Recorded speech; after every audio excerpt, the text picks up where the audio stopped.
Assalamualaikum warahmatullahi wabarakatuh. Anak-anakku yang solih dan solihah, sebelum belajar, yuk kita berdoa dulu. Bismillahirrahmanirrahim. Rabbi zidni ilma warzuqni fahma. Amin ya rabbal alamin. Ya Allah, tambahkanlah aku ilmu dan karuniakan aku kefahaman. Amin. Anak-anakku kelas 4 yang tetap semangat dalam belajar online-nya, cover buku kita sudah keluar. Kita akan belajar kembali PAI BP kelas 4 SD. Pada kesempatan ini kita akan melanjutkan pelajaran kita yang kemarin tentang kisah keteladanan Wali Songo.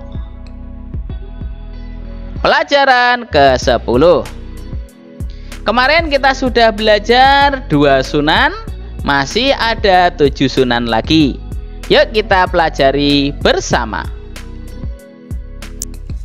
Nomor 3, Sunan Bonang atau Maulana Maktum Ibrahim.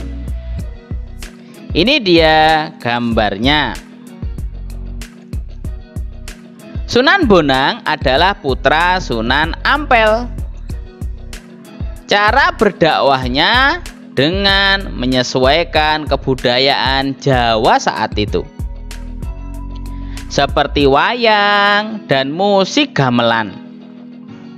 Sunan Bonang menciptakan gending-gending yang memiliki nilai keislaman. Musik gamelan yang mengiringinya disebut sekaten. Sunan Bonang juga mengubah suluk wijil dan tembang tombo ati. Yang keempat, Sunan Derajat atau Maulana Syarifuddin. Ini dia foto Sunan Derajat. Sunan Derajat adalah putra Sunan Ampel. Pondok pesantrennya di Desa Derajat, Kecamatan Paciran, Kabupaten Lamongan. Sunan Derajat seorang wali yang berjiwa sosial tinggi. Sumbangsihnya terhadap yatim piatu, fakir miskin, dan orang sakit cukup banyak. Ia berdakwah dengan media kesenian. Tembang pangkur adalah salah satu ciptaannya. Kemudian yang kelima, Sunan Giri atau Maulana Ainul Yakin. Ini dia foto Sunan Giri. Sunan Giri adalah putra Maulana Ishak. Nama aslinya Raden Paku. Ia termasuk murid Sunan Ampel dan seperguruan dengan Sunan Bonang. Sunan Giri mendirikan pesantren Giri. Sunan Giri menitik beratkan pada dunia pendidikan dalam dakwahnya. Tembang Islami untuk anak-anak yang diciptakan diantaranya Jamuran, Jitungan, Delian. Pengaruh pesantren Giri menyebar hingga Madura, Lombok, Kalimantan, Sulawesi, dan Maluku. Kita lanjutkan yang berikutnya. Yang keenam adalah Sunan Kalijogo atau Maulana Muhammad Syahid.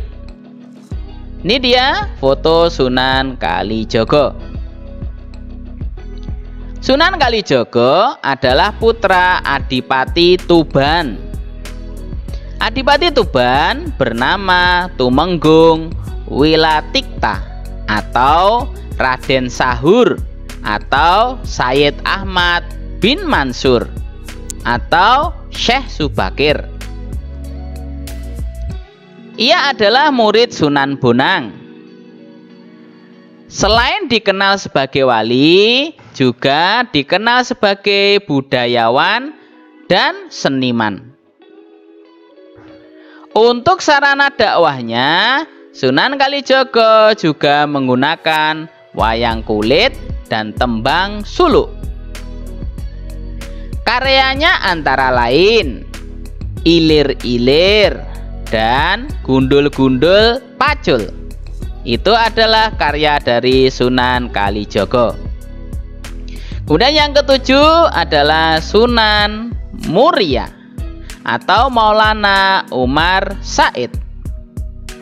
Ini dia gambar fotonya. Sunan Muria atau Raden Umar Said adalah putra Sunan Kalijaga.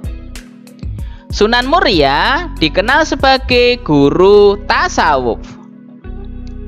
Dua tembang karyanya adalah Sinom dan Kinanti.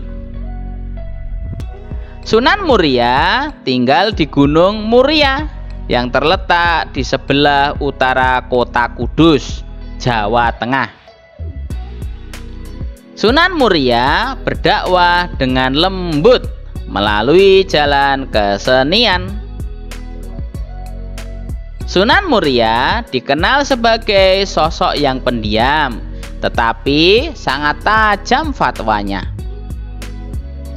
Sunan Muria tinggal jauh dari keramaian bersama rakyat biasa.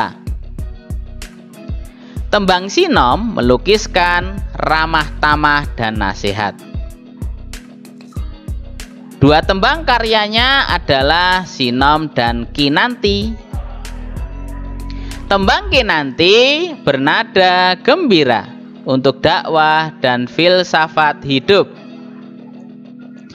Kemudian yang kedelapan Sunan Kudus atau Maulana Ja'far Shadiq.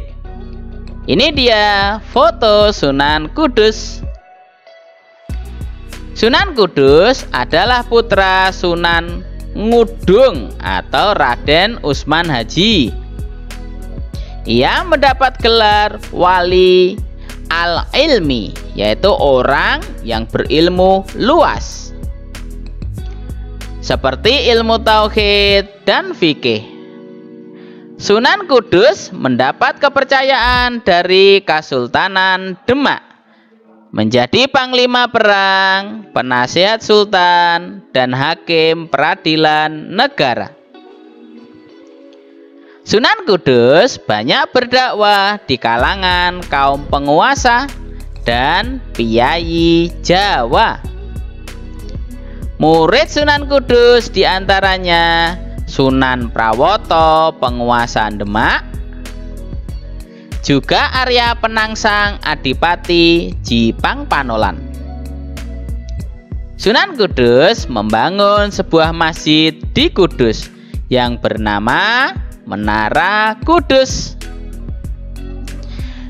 Yang kesembilan Sunan Gunung Jati atau Maulana Syarif Hidayatullah. Ini dia foto Sunan Gunung Jati. Sunan Gunung Jati adalah putra Syarif Abdullah Umdatuddin. Sunan Gunung Jati merupakan cucu Raja Pajajaran yang lahir di Mekah. Sunan Gunung Jati menyebarkan Islam di wilayah Cirebon, Jawa Barat. Cirebon menjadi kerajaan Islam pertama di Jawa Barat. Sunan Gunung Jati memberikan keteladanan dalam bekerja. Ia sering ikut bermusyawarah dengan para wali lainnya di Masjid Demak.